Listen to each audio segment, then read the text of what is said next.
If you're under 20, odds are sexting isn't anything new. The idea of privacy is almost laughable. You know you don't have any. If you have a Facebook account, look at all those lovely people posting stuff about you that your employers are reading. And by the way, if you happen to be a criminal defense attorney and you have a client coming to your office, the first thing you say is, do you have a social media account? Close it.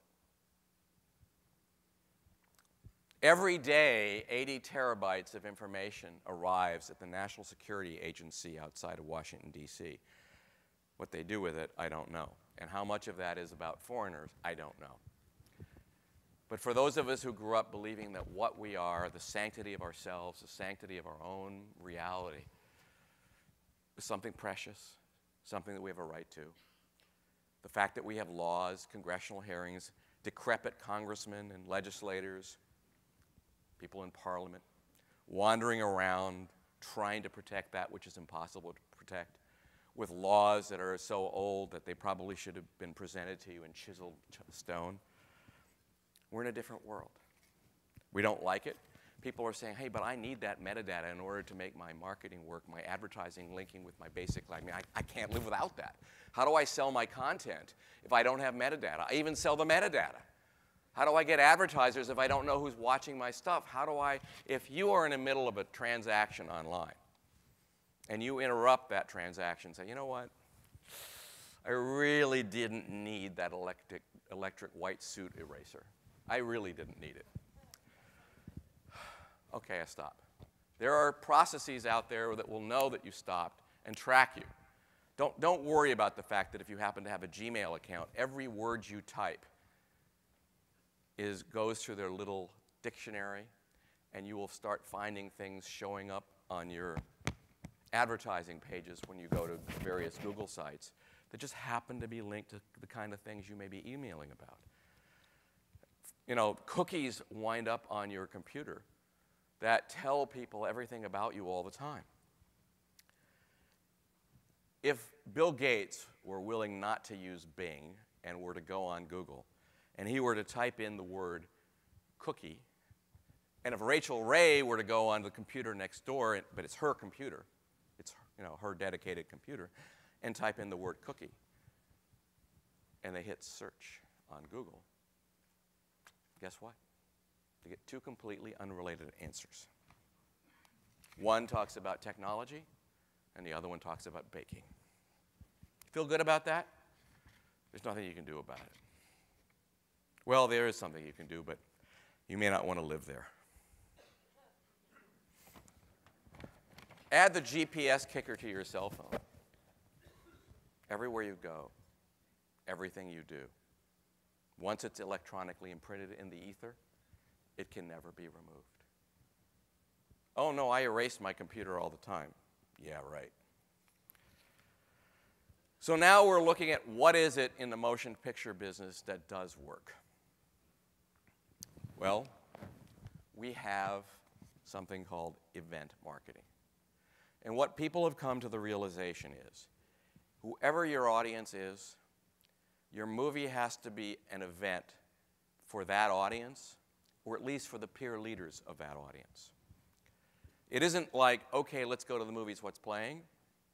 For the most part now, I want to see that movie.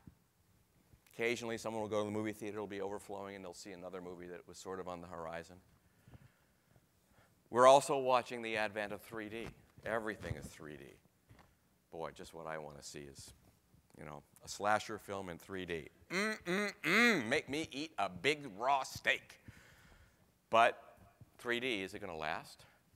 We just saw that Morgan Stanley pledged $700 million to upgrade screens to the digital format, and Sony is coming out with a more standardized 4K format.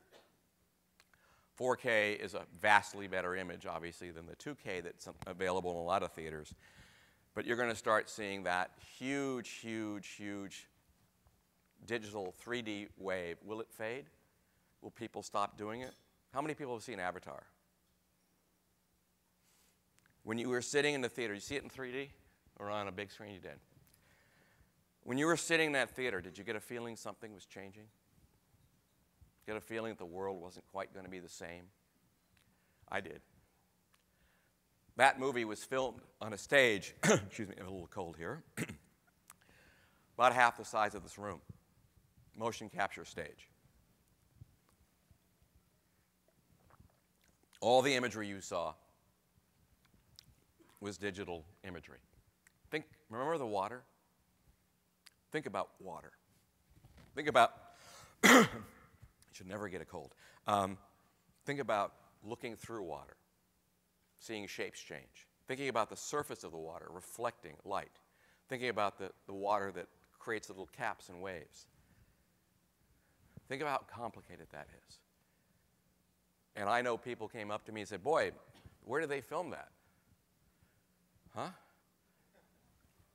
Little movies like Stuart Little or G-Force. Did you look at the fur? Does it amaze you that they can have little animals running around with fur blowing through them and they look real? And if you look at Avatar really carefully, yeah, they had blue skin this time.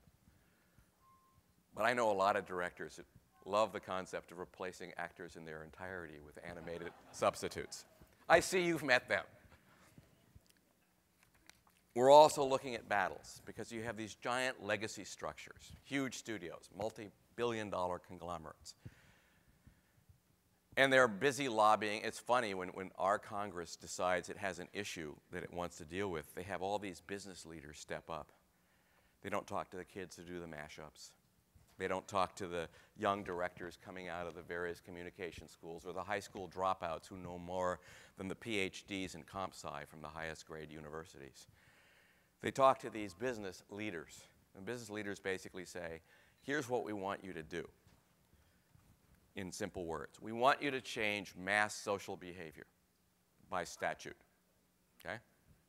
We want you to have people stop doing what they're doing and have been doing for the last 15 years. What the hell is it with new media? What is new about new media? It's been around for so long. I mean, it's like New York, New Haven. It's becoming one of those words that, you know, come up with something better. And they keep saying the same thing. First, we're going to sue everybody. That worked really well. Edgar Bronfman just announced, oh, he's Canadian, that they're no longer going to allow advertiser-supported sites to stream Warner Music. That's good. Let's make sure that they get it somewhere else for free. Let's make sure we encourage it. A movie like Wolverine had, when it came out, remember that big controversy? There were 4 million downloads of Wolverine before the movie came out. Wow, piracy. Ooh, bad. And yet the movie did well. So was it piracy or was it marketing? Huh. Maybe it was both. How do I tell the difference? I don't know. Real-time behavioral tracking is becoming very, very easy to do. But there is one industry that knows less about its audience than any other, and yes, it's the motion picture business.